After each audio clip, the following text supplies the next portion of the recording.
kind of hop on. So if you're there, go ahead and input in chat that you're here with us today and can hear us.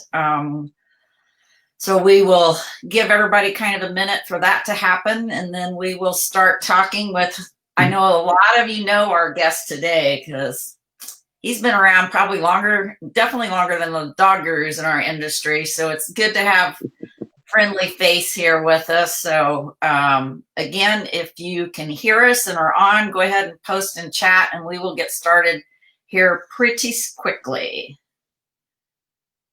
So Mel, how's the weather in Southern California for those of us that are elsewhere? Well, believe it or not, it's actually rainy and cold. So oh no. it has been All like is that. not right with the world for sure if it's rainy and Yeah, cold in Southern California. rainy and cold, man. So we're loving it because we need the water, But Well, it's a little true. different. Yeah. That is one thing someone pointed out to me yesterday, was the fact that because of the reduction in some of the factories and stuff in China, that they have seen clear skies, even in, I don't know if you're seeing it, well, not if it's cloudy and rainy, but then they also said some of the canals in Venice were blue again, which is interesting. Okay, so I have to jump on now. Did you see there were dolphins in the canals? No. Yeah, there was a picture yesterday of like dolphins had come into the canal. So wow. So it is interesting that maybe there is some earth healing going on through this. I always like to find something positive Sure. in the situation. Yeah. So anyway, we will definitely get started. And again, we're thrilled to have Mel Forbes from Health Technology with us today. Thanks, Mel, for taking time out of your schedule, because I know you guys are one of the businesses that are like super busy right now. Oh yeah, it's been crazy. Yeah, it's been crazy for the last couple of weeks. So, but we're hanging in there, doing the best we can. All right. Well, as kind of the long-term history with our pet industry, I mean, you guys have been providing cleaning equipment and products to the industry as long as I can remember, ever since I've been in the space. Kind of what are you guys, I guess just kind of how are you guys reading this? What has your experience told you that we can learn from? Well, the biggest part about this deal that's happening right now, we've been taking lots of phone calls. People are concerned about what to do for their facilities, and the biggest concern for us is just that they clean a little bit more often, and just really pay attention to areas, high touch areas, especially with your customers coming in. I whenever I do a in service at some of these facilities, I always ask the question. I say, "What's the dirtiest place in your facility?" And a lot of people will say, "Oh, the bathroom," stuff like that. And really, it's the front door to your building. Oh, It's wow. the front door to your building. So because every customer comes in, they grab the handle and they walk in, and they're walking in with their pet family and so forth. So you get thousands of people touching that front handle, and we always forget to clean that front handle. Okay. Extra cleaning on the handle. That's a great tip.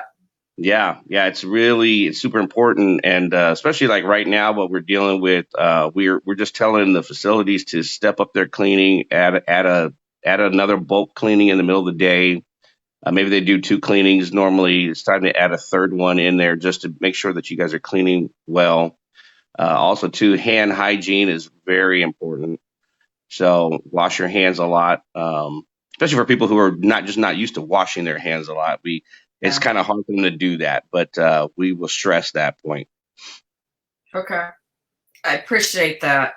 So I know we've had, pathogens in the past come through the industry. From your all's perspective, is there anything different with the COVID-19, or, what can you share about handling this specific?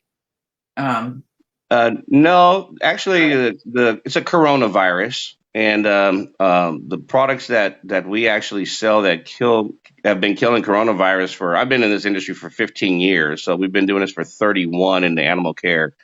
The products have been killing coronavirus for that long. It's once again we're back to just making sure that the cleaning protocols are done properly. That's the most important, because there's a lot of steps that get missed. Well, do you want to kind of do a refresher? Because I think sometimes it's a basic thing we don't think about. So if you could really do a refresher on the proper cleaning protocols, I think that could be helpful for everybody to kind of have their own checklist. Yeah, sure can. One of the first things we want to do when we're looking at a product or using a disinfectant cleaner is, you want to read the labels on the product and how they are supposed to be mixed and used. That's super important. Not every product is the same. I do have a thing where I say our disinfectant cleaners are kind of like superheroes. They all have their superpower, but they all have their kryptonite as well. So you want to make sure that they are used properly. Some are good in hard water, some are not good in hard water. So those are important. Some have short kill times, and some have a lot longer kill times. So you want to kind of look at those things too to make sure that they fit your facility properly. Also, too, when you are cleaning is the most important part. Most of these products will clean and disinfect, but those two words are two different things. To disinfect means that we're killing 100% of the germs on a surface. So that's all about the kill, or what we call efficacy. But the cleaning part actually removes dirt, germs, and so forth from a surface. So a disinfectant cleaner will have some type of surfactant or soap in it. And what soap does is it actually releases the surface tension of dirt and germs from the surface. So it makes it slippery. Dirt and germs can't hang on to the surface, but it's waiting for something to happen, like water to come or a towel or something like that, something wet to wipe and remove it off the surface. So um, with a cleaner disinfectant, we're cleaning and removing and killing the germ. So you got three things happening at the same time. Sometimes some of these products they'll come out, they'll say, "Oh, it's a disinfectant," and you just spray it on, walk away, and it's good to go. But a surface isn't really truly clean unless it's free of dirt, germs, hair, insects, and chemicals too as well. So that's when a surface is truly clean. So as we say about your cleaning protocols, look at how you're actually doing floors, cages, kennels, and dog runs and so forth. If you're spraying a chemical in there and you're not, scrubbing the surface and rinsing it and removing, you're just kind of spraying it into the surface and leaving it on the surface. Well, I'm a pretty old guy. I know I look pretty young here on Facebook Live, but I've been around for a long time. And I remember when I was a kid in school, they used to show us this little germ, and they would put some kind of like disinfectant on it. And you see the little body of the germ, and that disinfectant would get on there, and the germ body would break up and so forth. And they'd go, "Oh, we killed the germ." And I was like, "Well, that's awesome." But then I would look and I see this broken body of a germ, and I thought, well, what happens to the broken body of the germ? It's not vaporizing into thin air. It's still on the surface. So I got to thinking about this, and this happened to me about a year ago. I got to thinking about this. I said, well, if I just spray a disinfectant on the surface and I just leave it, it's killing some germs, but over time I'll have this huge, graveyard full of dead carcasses of germs on there, right? Right. And so you could tell when that starts to happen because your surface will actually be sticky. It'll have like some kind of residue left behind, stuff like that. So it's super important to clean and remove that off. Use water, use the detergent to get that off your surface. You have a better clean. And then the last thing I got to thinking was, and I'm not a microbiologist, but I want to talk to a microbiologist. So if you're a microbiologist on here today, reach out to me because I'd like to know, does something eat those dead germ bodies? I mean, all this is happening at a microscopic level, so we don't see it. If germs were as big as cockroaches, believe me, we'd be rinsing and removing everything. Yeah. Texas, they would be really big. We couldn't miss them. So, So I'd like to know if if we don't remove those dead bodies of those germs, are we creating an environment for something else to come in and live on our surfaces? So it's an important part to always clean and remove, and that's what health technology we preach that a lot. Make sure you're cleaning, removing, and disinfecting with your products. And my biggest thing would be to read your labels of the products that you have. That'll give you a way better results. All right, that's very helpful, Mel. Thank you. So I know a lot of our viewers do use health technology products. What are you guys recommending right now? Or does it really matter based on their water, et cetera? Yeah, so right now the EPA has pre-approved 222 as as a disinfectant cleaner that can kill the coronavirus. Okay. So we put that out. We've put that out in big e-blasts as well to everybody. We have another product called Kennel Care, a super concentrate that we sell to veterinary hospitals as well. So both of those products have been pre-approved to kill the coronavirus. So we're recommending that product, and those products are hard water tolerant, so they work great in there.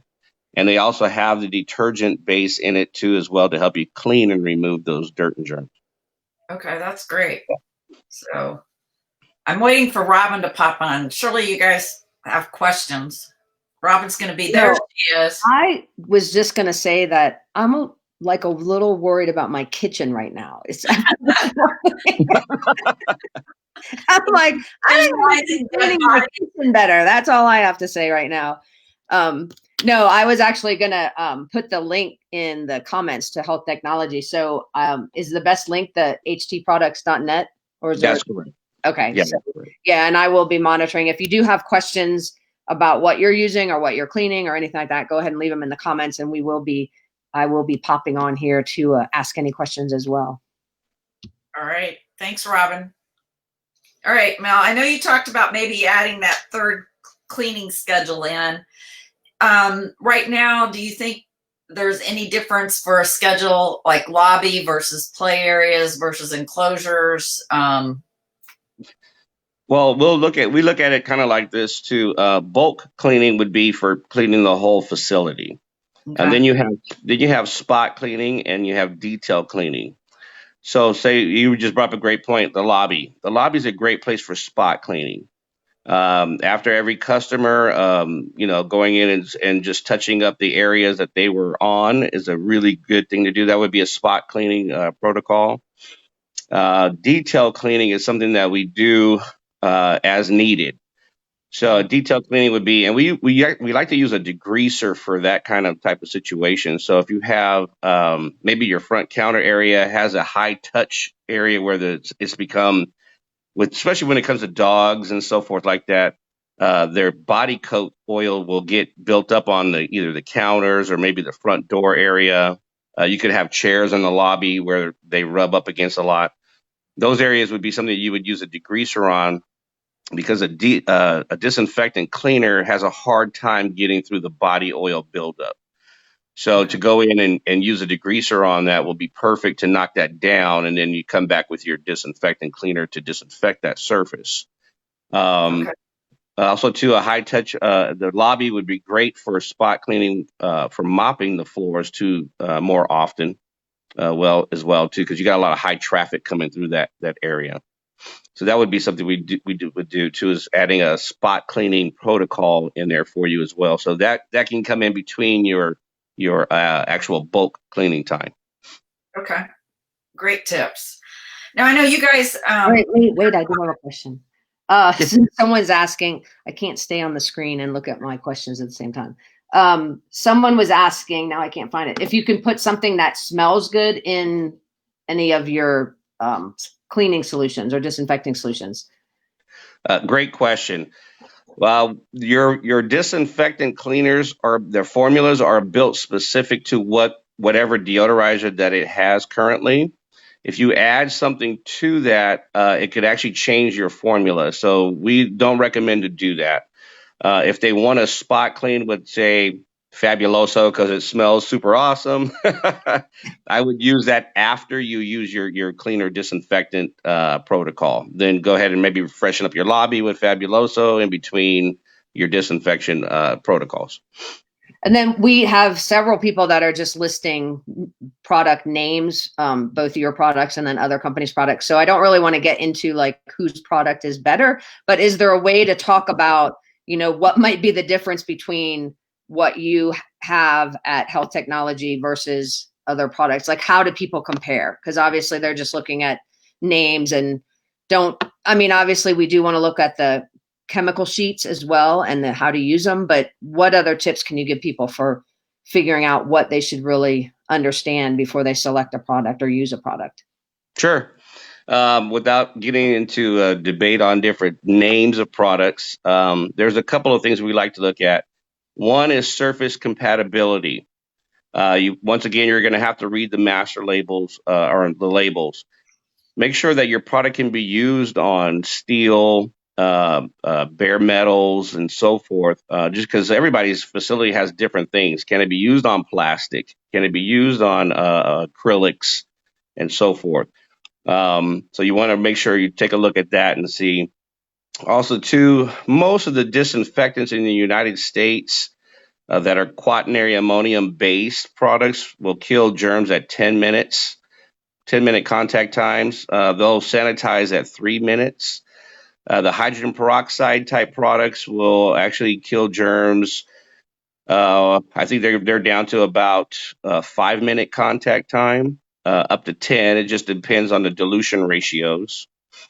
Once again, you're going to have to read your labels as well. And just double check, make sure that those type of products are not going to corrode or destroy the surfaces in your facility. So those are two big ones to look at. Also, too, stability. When you mix it with water, how long does it last? One of the products I will say is bleach. A lot of people want to use bleach. Actually, I was at the grocery store the other day. There is no bleach at the grocery store at all. Yeah, someone actually asked about bleach just now, so that's perfect timing. Yeah. So bleach is funny. To be honest with you guys, I think bleach is probably the best disinfectant ever made on the planet, ever. The problem with it is it doesn't like to be mixed with water. It's terrible when you have any kind of organic load. So any kind of dirt, soil, body oil, hair, anything like that, it just negates the bleach. So it has to be used really fast. When you mix bleach with water, it's only good for about 15 minutes if it's just sitting in the container. If you add a dirt, if you put it in a mop bucket to mop floors and you add the dirt from the mop into the solution, it's no good anymore. You have to pour it out. So, and also too, we don't recommend using bleach in animal care facilities. The reason why is because if you mix bleach with urine, you're going to create a gas that's going to send people to the hospital. One of the biggest things that came up recently was the Buffalo Wild Wings incident a few months back, where some kid used bleach and he used a descaler on the floor together. It created a gas. He died, and 12 other people went to the hospital. So it's something you can look it up. You just type in Buffalo Wild Wing incident. You can see that online. A horrible accident because he just wasn't sure. Bleach is a very dangerous thing to use. So we only use it in some very specific protocols. And a lot of times that's maybe in a veterinary hospital with very trained people how to use that product. So yeah, bleach is it's a very dangerous product to use. That's great. A great information there. When I was in officer candidate school, I can remember, and this goes to mixing things. One of the other candidates was going to go clean the floor. And so she went into the cleaning room, poured whatever we were supposed to use to clean the floor into the mop bucket and ran out of that stuff. So she's like, I'll just mix it with some of this other stuff. She just grabbed something else, mixed that in. And within like 3 minutes, she was coughing. She had to go to the hospital. She had burns in her throat from inhaling the stuff. And, I could just easily see that happening if you got a whole bunch of stuff in the cleaning closet and your staff goes in there and they just start doing their own thing. So making sure they understand how to use everything is so important. We did have a question on if you have any products that you could use for sanitizing laundry, stuff that you can use in the laundry. We do. We have it's called Pet Clean Laundry Sanitizer. And that's a great thing. I'm glad you guys brought up the sanitizing part. So when it comes to laundry, even your bleach sanitizes laundry. It doesn't disinfect laundry. So sanitizing basically means we kill 99.9% of the germs on a surface. So when it comes to laundry, I can't disinfect it. Sanitizers we like a lot better because they work better. They're not going to destroy the fabrics or the colors in your laundry. So adding a laundry sanitizer is huge for you, and it'll save you a lot of in your destroying your towels and so forth, or even uniforms or whatnot. But yeah, using a laundry sanitizer would be great. And then another question Stephanie was asking, and this has come up quite a bit about wiping dogs down if people are concerned about dogs possibly having droplets of the COVID virus on them if they have been around an infected person. Is there anything that you would recommend that's safe to wipe dogs down with? Currently, I don't have anything I would wipe them down with. I would probably just maybe shampoo my dog with shampoo. You could probably take a wet towel and so forth. Maybe even just some soap that maybe you would use on your own body to wipe them down. I wouldn't use any kind of disinfectant cleaner or anything like that to wipe the dog down with, because we're talking about dogs, and as soon as you get done wiping them down, they all want to lick themselves anyways. So we don't want them ingesting any kind of product like that. Right. Just a good clean. I would just wipe them down with maybe a shampoo or soap towel or something like that, and maybe just kind of focus on the area that you thought that the dog came in contact with, something like that. Okay, and then BJ had asked, I could only find Clorox spray cleaner I'm putting on paper towels as a wipe for the lobby door and surfaces, because it was the only thing left in the store. Is that even worthwhile, or is there something else that you would recommend? Well, interesting you say that about Clorox Cleanup. Clorox Cleanup is actually a quaternary ammonium-based product. So just because it has the name Clorox is a brand, but they do make quaternary products for cleanup. And the reason why they do that is because when a quat is mixed with water, it lasts for a long time. The stability doesn't lose stability. So you can have that at home and you're using it for your counter, and maybe it takes you a couple months to get through it. You're still effective in cleaning. So something like that would be good to use, spray down, and then you can just wipe off the surface. Just remember to remove whatever you sprayed down. Don't just spray it and leave it. All right, I'll turn it back to you, Susan. All right, very good. One thing we haven't talked about, Mel, in any of our live sessions so far are the different types of equipment that are used, in the cleaning and disinfecting process. So I don't know if you have any tips. Is there any changes in what you recommend right now, or just let's talk about equipment? Okay. If your facility has cages, dog run kennels, and so forth, we do recommend having a hose end sprayer to apply product that actually picks your product up, dilutes it with the water at the correct ratio, and spray it into the kennel area. Anything we can do to make the application easy for staff will reduce the labor time, and we're putting the products on in a safe manner. So for kennel dog runs and so forth, hose end sprayers are beautiful to use. I was at a facility one time and the girl had a 5-gallon bucket of disinfectant cleaner, and she's just splashing it all over the walls and everything. And I was like, whoa. Because what I was thinking is my mind was going cha-ching, cha-ching, the dollars that are being spent on something like that. Right. So having a hose and sprayer is going to help your cleaning protocol out a whole lot better. Yeah. For floors, mop and bucket is actually our number one go-to. Most people, when they mop with solution on the floor, they never really come back and pick it back up. So recovery of your solution is actually best practice. Large facilities will normally go with auto scrubbers. Right. Auto scrubbers will put your product down, scrub your floor, squeegee dry, and recover, all while you push behind it. So the benefit of an auto scrubber for cleaning your floors is actually going to be that it reduces the labor time, probably up somewhere around 80%. Wow. So for owners of facilities, you're paying for that labor. To reduce that down is going to save you money as well. So it's a good investment to go that route. And we're doing what's called a double bucket cleaning. So most of the time with the old school way would be to put the mop in, put the solution down, And then you have a clean water bucket where you go and you flush and you pick up the product and put it back in. That's an old school technology. So an auto scrubber does the same thing. It just replaces that old school tech. But that's the best way to do a floor is a double bucket. So that would be great for flooring.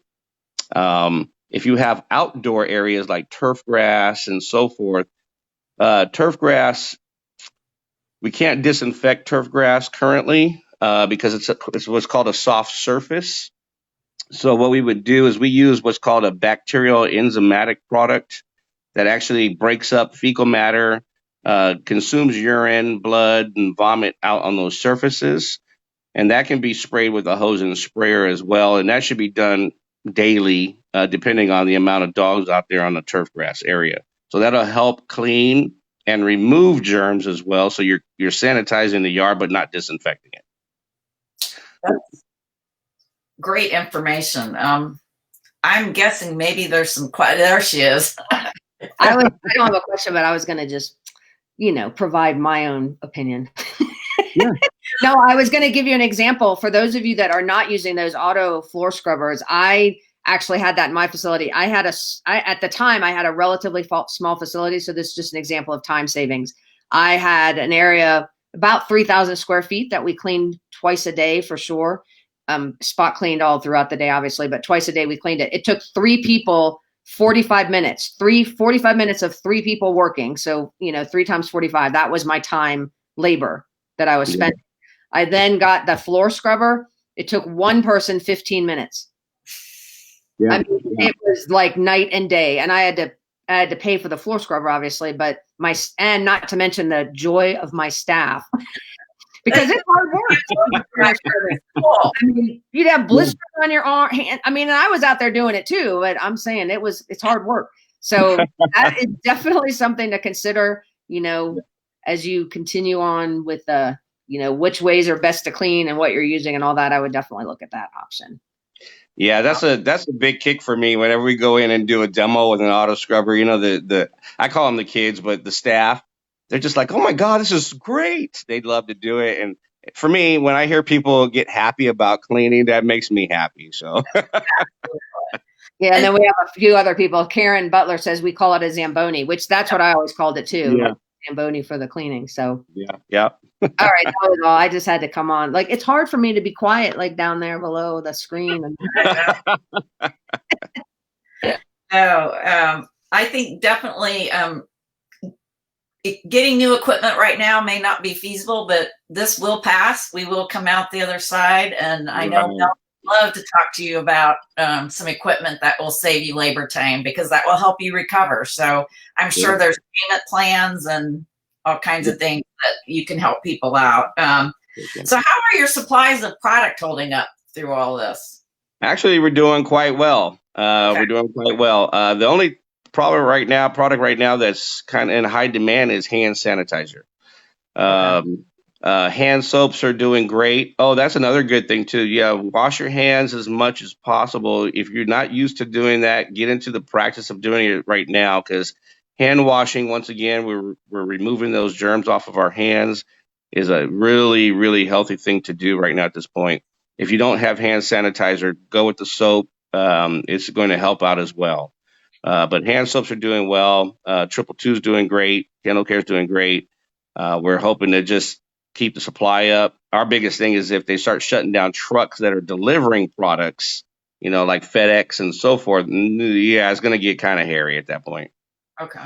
All right. But you guys do a great job of communicating with everybody what's going on. But it wouldn't hurt to maybe put an extra order in just to be on the safe side.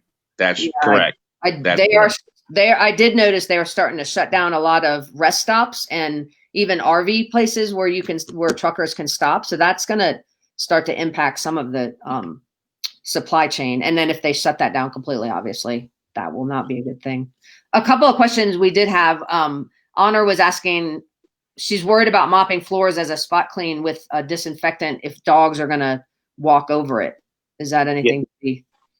Yeah, great question. If she's concerned about that too, if you have a high traffic area, what I would recommend to do is use a bacterial enzymatic product to mop the floor. It's a safe product to use. The dogs can run through it and so forth because you have that the bacteria that's consuming that area, whether it's pee or poop or whatever on the floor, is actually breaking that up for you.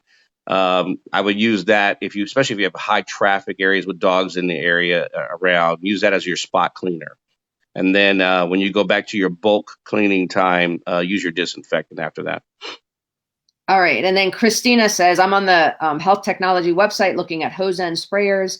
Do you offer any non-foaming ones, or does foam improve efficacy? Foam just improves better coverage on a surface, but we do have some sprayers that don't foam. We do have some. Is the main advantage just the easier to cover everything with the foam? Is there any? That's correct. Yep, that's correct. I think also too, I think it's preference. Some people like that foaming action. I'm like that. I have foaming soap everywhere in my house because there's something just makes me feel better about seeing all the foam. I don't know. I'm sure it's psychological.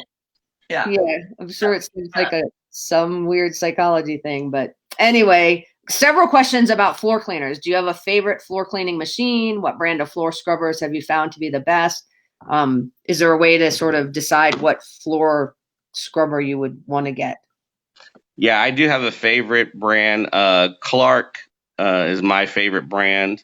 They make 3 different type of floor machines, and I like them because they're very simple to maintain. That's a bigger one too, and they're simple to operate. So once again, if it's simple to use, it's easy to use. Your staff will do a better job, and they'll be wanting to use it. So Clark, we've tested probably 7 different types of auto scrubbers, and those ones were just so simple. Like I could teach somebody how to use it in 5 minutes. It's that easy.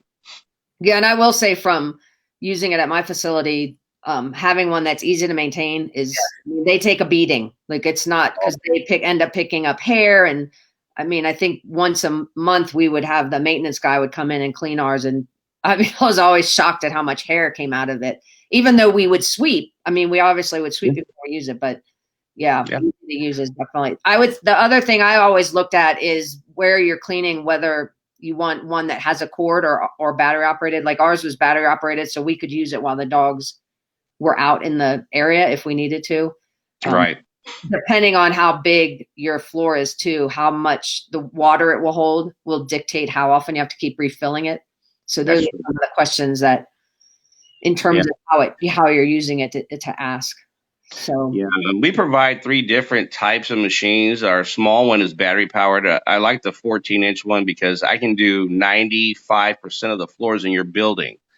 I can do closets. I can do behind the counter, your office, the main floors, your play floors, your bathrooms. It's really cool. Some of these facilities are massive, and they've got 10,000 square feet of open floor. Well, I need a big 20-inch machine because that's, 14-inch is going to take a long time to get that done. So they vary in sizes just for your needs. And we like to consult with our customers to let them know which one we would recommend. But Clark makes it easy for you to clean the machines. They're probably the best. And you're right. I always tell people hair is the demon to machines in a facility. Yeah. Even behind if you go, I know I'm throwing this out there, but I'm a clean freak. Even your computers at your offices, if you pull it back behind your tower, you're going to find hair found its way back there too. I mean, it's crazy hair gets everywhere. Everywhere. Yeah. It is kind of amazing. So then one other question from Julia, do the scrubbers work well on rubber floors? They do. They work great on rubber floors. It's all about the brush, the tension of the brush. We recommend a blue brush across the industry for floor care. Blue brushes work great on rubber floors, and they can transverse right over to hard floors and tile and grout and so forth without you having to change a brush. That's great too. Yeah. All right. I don't know about you, but I'm still learning stuff. I know this has been great. And we're telling people we're going to do these for like 20 minutes. I think we just need to stop telling people that, Susan, because we haven't done a single one of these. Less than I think. All right. So Mel, we've had a member that yesterday found out that some of our staff members had been exposed to COVID-19. So of course they sent basically anyone who'd been in contact with each other home. So they're all on home quarantine. So now that you know exposed people were in your building, what do you recommend as a protocol before you open your building then back up? I would go through with your disinfectant cleaner and clean all the areas, especially the areas where your staff people meet at a lot. Maybe your lunchroom area, break area, door handles, bathrooms. Really, just go through the whole facility and just do a really deep clean through the whole facility. It depends. Sometimes it can get a little tough because you might have a very large facility. One of the things you might focus on too, if you have gates that block off your playroom areas, those areas should be cleaned very well because the staff always are grabbing, either you have a little handle or maybe they've got a rope or something that's coming through there to open up that gate back and forth. Focus on that type of stuff. If you've got fencing or chain link, those doorway areas are something to really look at. Also, too, if you guys are using water bowls, buckets, and so forth to water dogs, make sure those are washed in the either dishwasher or you're washing them by hand. You can sanitize your bowls usually with your disinfectant cleaners. If you don't, most of the disinfectant cleaners have a sanitizing for dog bowls as well. So you just read the labeling to use that for that too as well, because your staff are grabbing those bowls and walking back and forth and putting water in it and so forth. So those are areas to look at. If you have a hose with a spray gun on that, clean that sucker. Any area that they've been touching a lot, think about those. If you have suites with door handles to go in and out, clean those door handles as well. So any high touch areas from your staff, I would clean all that stuff. And then just when you're finished doing all that, go through the facility, and if you have an auto scrubber, scrub the floors really good. If you're doing mop situation, you do a double bucket mop through the facility. All right. That's great. So I'll let Robin probably come on with questions. Anything that we haven't touched on, Mel, you think that would be helpful and important for people to know? No, I think we've kind of went over a lot. The biggest thing I would just say is right now with this going on, just step up your cleaning protocol, add another one somewhere in the middle of the day if you can, or at evening. Really focus on the high touch areas. That's huge. Wash your hands a lot, you guys. Use hand sanitizer. We get a lot of people who don't want to use hand sanitizer. But we have no hand sanitizer at Health Technology right now. So I'm thinking we don't have to really convince them to do that at this point. But I would say use a lot of hand sanitizer if you don't have time to go wash your hands at the sink. But really focus on that and just really be safe out there and do the best you can to take care of the dogs that come in the facility. Well, how can people, before I ask you for that, we did have one last question. It's actually for us, Susan, there's a lot of social media pressure for businesses to simply close down entirely. Should we succumb to the pressure and close, or do we promote daycare as a way to ease things?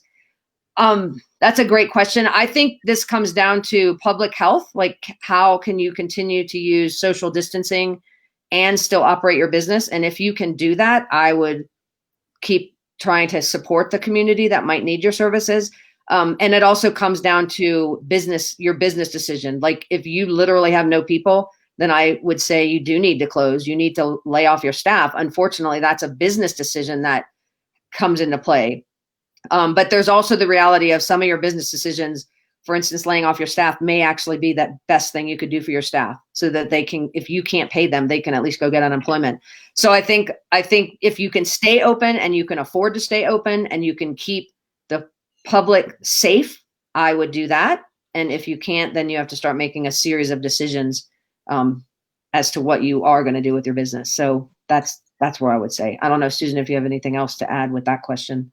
No, I think it's a great question. And I do realize that there is a lot of pressure to close down, and a lot of the people that think that haven't run a business. So I would also be dialoguing with the clients and making sure you've got compliance on your social distancing that you're putting in place. And you may reduce down days, but as we've talked about, for the dogs, having that regular routine is important to them. So maybe you don't offer daycare 5 days a week, but 3 days a week, and that you get compliance from your customers on social distancing. And from what we've heard, that has been very well received by clients, and people are very compliant. So everybody has to make the decision. It's not easy, but I think that if you do decide to stay open and you're putting all those protocols in place, I wouldn't feel bad about that. Yeah. And I would also say check in with your clients in about 2 or 3 days, because their kids are home and their dogs are home and they're going to want help. That's what I'm thinking. So, so keep up with all your cleaning protocols. And Mel, thank you so much for joining us for what was much longer than 20-minute talk. We appreciate you taking your time out. I know you guys are super busy right now. What's the best way for people to reach you if they have any additional questions? They can shoot me an email. Let me give you my email address. It's mforbes@htproducts.net. And also, too, we have you can also reach us at the 800-424-7536 number. That's Health Technology's main number.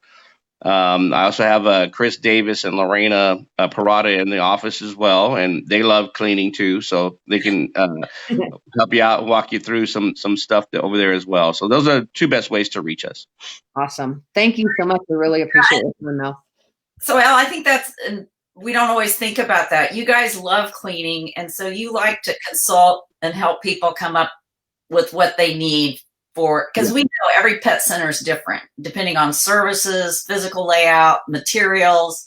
You guys will take the time to consult and customize to everybody's own shop. Is that correct? That's correct. Yeah, because the biggest thing is for us, like, we talk about all these germs and we're talking about efficacy and disinfecting, and that's just one aspect. But the cleaning of the surfaces is huge, because germs are not resistant to cleaning. So that's a big term that we put out there quite a bit. And if I have a thing that this is Melism. Okay. I said, if I can't kill you, I can clean you away. Wow. So germs are just not resistant to cleaning, and it's just cleaning well, cleaning properly is huge. It gives you the results are massive when you clean and clean properly. All right. I'm sure then Odors, which is also the bane of our industry, are kind of maybe a cue that you could clean better. Oh yeah. Odors are a big deal. And the more you're cleaning, you're getting rid of odors. It's a big deal. All right. Thank you, Mel, very much. Reach out Thank to these you. guys. They're nice. They've got tons of experience in our industry, and will help you get through this. Thanks, everybody. Thank you.